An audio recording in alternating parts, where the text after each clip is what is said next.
All right, you guys. So now let's dive into the physiology of how depression really affects you. And this is going across a bunch of different styles of Eastern and Western medicine, okay? So the first thing is if you look at we're going to expand this just a little bit.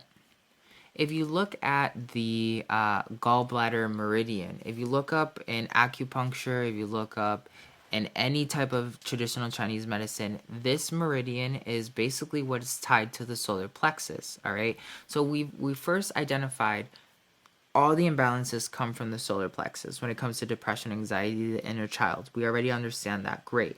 And we understand the key words that we got to look out for when people talk to us. If someone comes to me and they're like, I just can't let go of this one thing from the past that, is holding on to my inner child. Looking at the old, on the old map, like I know the past has to do with the heart chakra, and then the inner child has to do with the solar plexus. If someone came to me and told me they were experiencing extreme migraines, that has to do with the mind. I know that's the solar plexus right there. If someone comes to me and they're like, I have mental fog, or I have amnesia, or sometimes get stuck in my head. I know all that mind, that thinking, thought in general is going to come back to the solar plexus.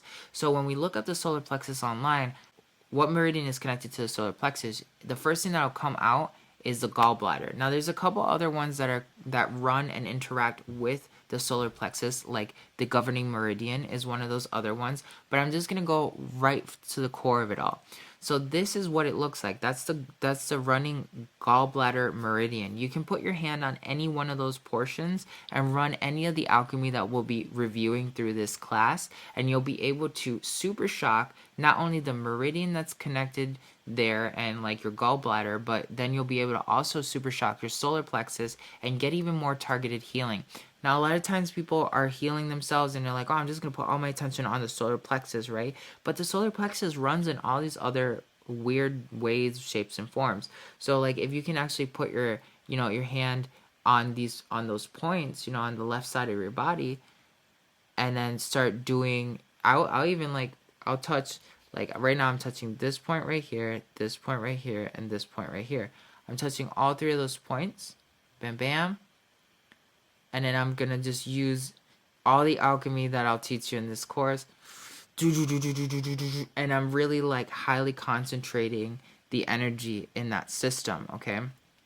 And that's just one of those things that I kind of want to point out to you before we dive in any deeper. So if we're going to look up we go online and say we type in solar plexus chakra, and we're going to type in meridian or solar plexus chakra medicine or metaphysical medicine, right? We'll first start off here with the Egyptian medicine concepts. The chakra of the mental plane. The ancient Egyptians said that this chakra was of the mental plane. The mind, mentalism, hello. If you're looking at the Kabbalah, look at where the solar plexus lies itself. It's in between the realms of the higher and the lower. So the solar plexus is easily said that it's connected to thought, matter, versions of the female subconscious, and it's also tied to like the 3D, the middle ground between the higher and the lower. In ancient Egyptian, it was called Ren, or the name, okay? Because a lot of times when you don't know what your name is, or you don't know what the name of your soul purpose is, it will throw off all the other things. A lot of times when people come saying like, I don't know what my life purpose is, I don't know what my soul purpose is, I don't know like what's the point of all of existence, is because they haven't been able to identify themselves, their own personal name, whether it's naming what they want to create, or naming who they feel like they are and should be answered inside of you. Now, a lot of times, the mental constructs that happen to us when it comes to depression and isolation and all these other things are created by us because we are confused and we're trying to figure out who we are. There is this constant thing in every human being that tells you, you are something more. Some of us, for all of us, yes, we are something more. Some of us came here with a purpose, others didn't. And sometimes when we see other people going for their purpose, we feel sometimes like we have a purpose. So we get stuck on trying to understand something that's not really there, and we create like this mental obstruction because we don't know what we're trying to name that doesn't actually exist, if that makes sense. So then, you know, it in certain acupressure points, it's tied to your stomach meridian, your spleen meridian, okay? If you're a Cancer, you're probably somebody who really struggles with this chakra. If you're also a Gemini, you're someone who really struggles with this chakra.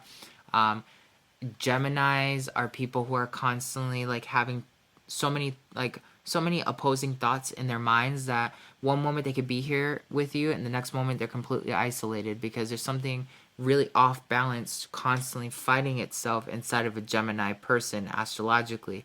A Cancer person is always being is like an overactive solar plexus, so they're easily manipulated into anxiety or hyperthinking and believing things that don't actually exist, and it can get really, really messy really, really fast. So what I did with, like I said, was solar plexus acupuncture, okay?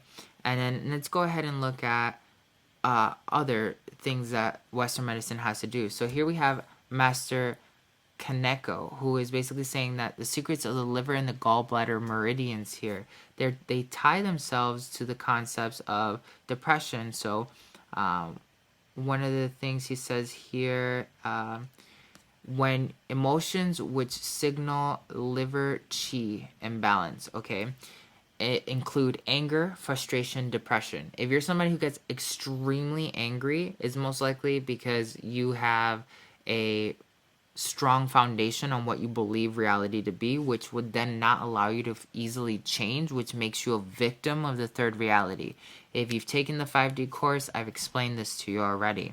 So you have a lot of tools, you just need to understand how depression actually works for you in general. Symptoms of blocked and stagnant liver chi is poor nourishment, eczema, psoriasis of the skin, weak nails, muscle cramps, numbness, tremors, Parkinson's disease, weak limbs, menstrual issues, rib pain, indigestion, sour regurgitation, nausea, vomiting, diarrhea, constipation.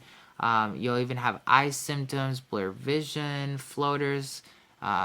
It's got a lot of things that can happen if you're not paying attention to like your liver and your gallbladder meridian. So these are some of the things that you can really use to analyze yourself as you're going along. Google is one of those really awesome things that you could use to your advantage.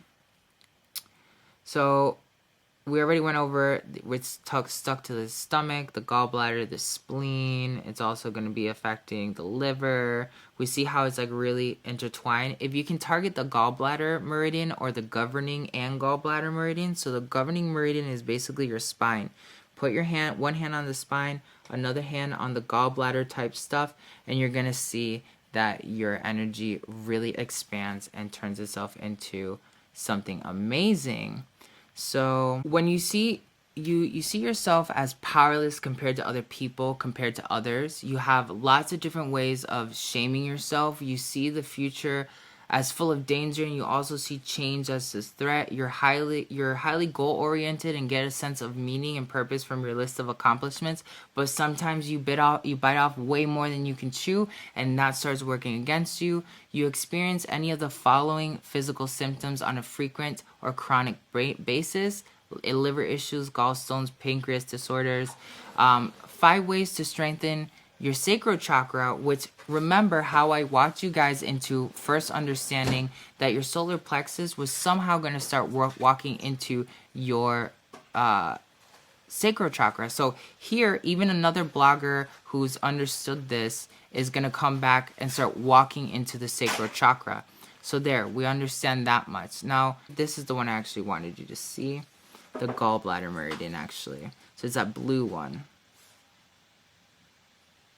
A lot of times when you are not dealing with your gallbladder, your spleen, or your liver, you're not detoxing as much information or memory that you hold in your water cells, and then that will cause like urinary infections as well, or your bladder infections. So these are some of those concepts that you really want to use to your advantage.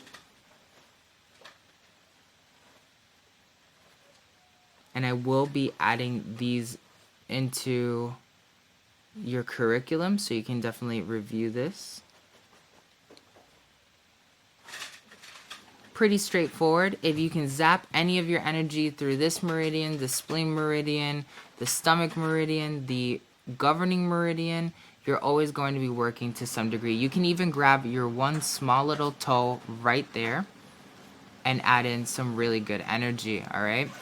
Now we're going to go ahead and we're going to look at the mental body processes, thoughts, and feelings. So we already knew that the Egyptians had talked about the physical body. We know that it was tied to the solar plexus and the mental body. So here when we start looking at the solar plexus, we start seeing the mental body is in effect with everything that we know from the Egyptians. We start seeing how the gallbladder is still running through that same concept because it's tied to the solar plexus. So technically, by putting your hand in these main meridian points and activating the solar plexus energies, you're going to be targeting not only the physical body, the mental body, but the inner child body, all through the gallbladder meridian, okay?